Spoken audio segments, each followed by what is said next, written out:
मेरे पास बिल्डिंग है, प्रॉपर्टी है, बैंक बैलेंस है, बंगला है, कार है, तुम्हारे पास क्या है? मेरे पास माँ है।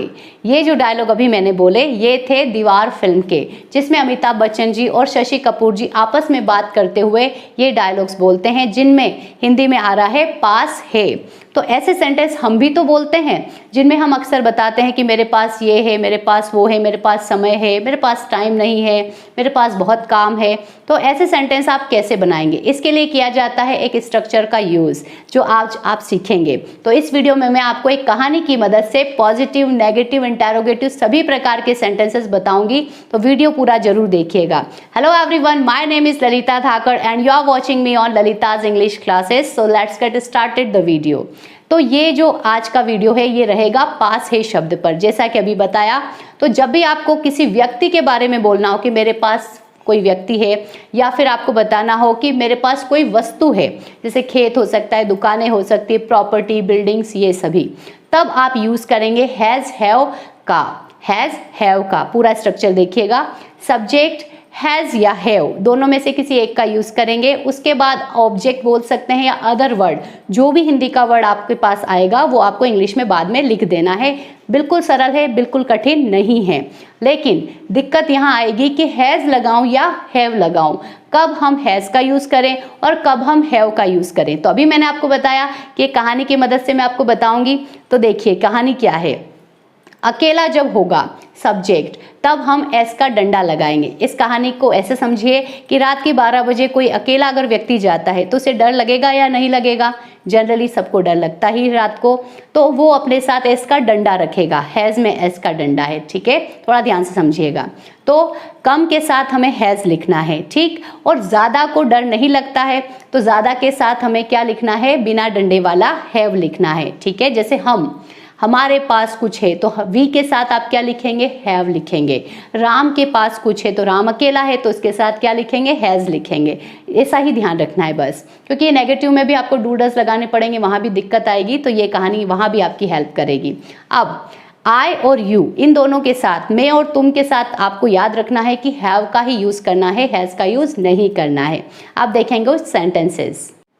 अब बनाते हैं सेंटेंसेस, लेकिन उससे पहले एक और बार मैं आपको बता दूं कि सिंगुलर जो होता है उसके साथ हैज का यूज़ करते हैं, प्लूरल के साथ हैव का यूज़ करते हैं। ऐसा भी इंग्लिश में सब बताते हैं, लेकिन मैंने कहानी इसलिए बनाई है ताकि ऐसे बच्चे या ऐसे लोग जो बिल्कुल इंग्लिश को नहीं जानते हैं, सिंगुलर, प्लूरल उनको नहीं पता है, वो भी इजीली बना पाए। तो आप जिस भी स्टेज में उसके अकॉर्डिंग आप ऐसा यूज़ कर सकते हैं, जैसा भी आपको सही लगे। सेंटेंस बनाते हैं। रोहित के पास कार है।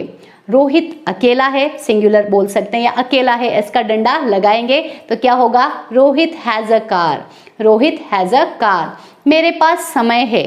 आई के साथ हैव का यूज़ करना है, मैंने बता दिया है आपको कि आई और यू के साथ हैव का यूज़ होगा। I have time. I have time.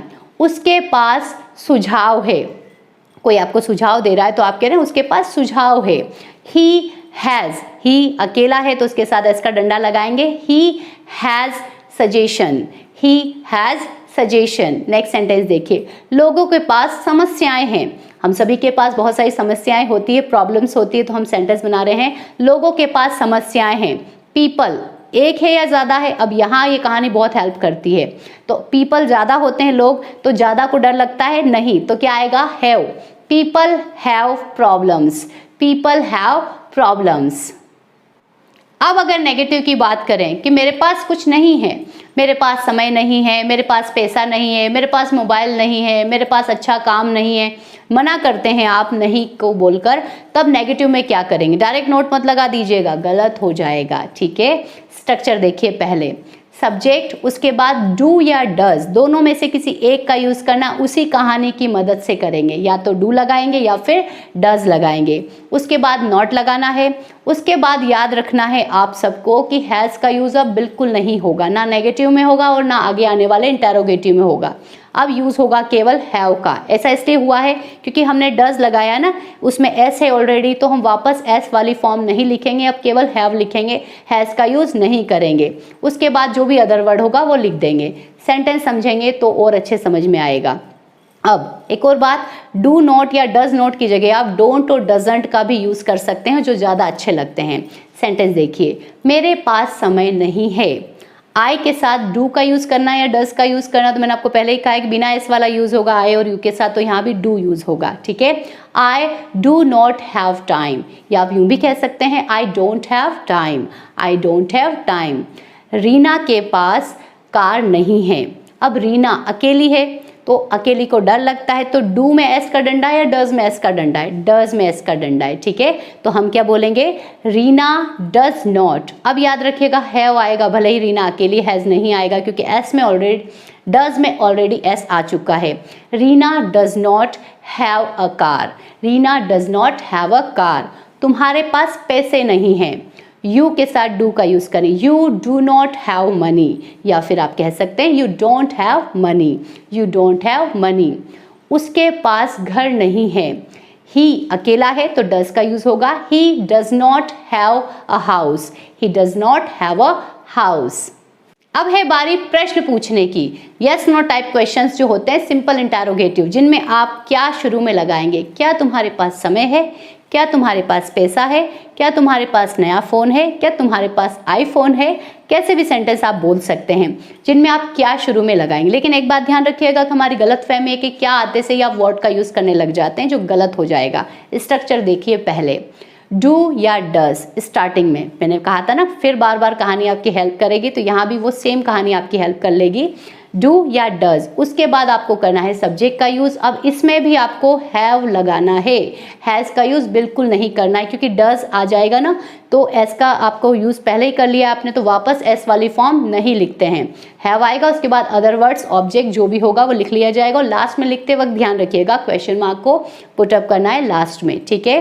अब सेंटेंस देखिए, क्या तुम्हारे पास पैसे हैं, क्या शुरू में अगर आ रहा है तो यू अगर आएगा तो डू का यूज़ होगा, do you have money, do you have money.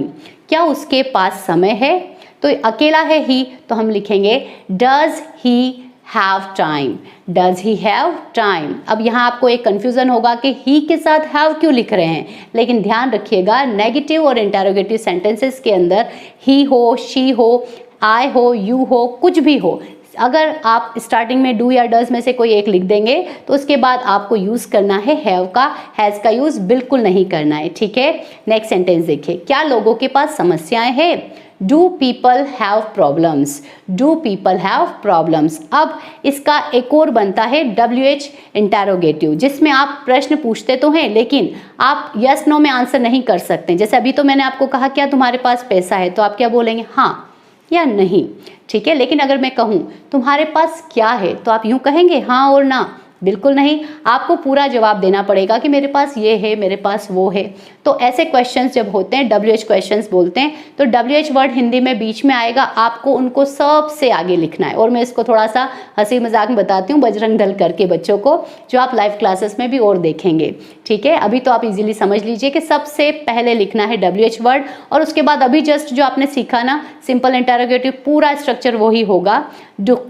WH के बाद डू डज का यूज़ करेंगे, उसके बाद सब्जेक्ट का यूज़ करेंगे, हैव का यूज़ करेंगे और ऑब्जेक्ट का यूज़ करेंगे, लास्ट में क्वेश्चन मार्क लगाएंगे। सेंटेंस देखिए, तुम्हारे पास क्या है, क्या बीच में आ रहा है, ध्यान रखिएगा, what do you have, what do you have. Next sentence, उसके पास पैसा क्यों है, पूछ रहे हैं आप कि उसके पास पैसा क्यों है, वो तो कुछ काम भी नहीं करता है, कुछ नहीं करता है, तो फिर भी उसके पास पैसा क्यों है, तो हम कहेंगे why does he have money, why does he have money. तो आज आपने देखे बहुत सारे सेंटेंसेस, बहुत सारे स्ट्रक्चर्स जो थे पास है के लिए।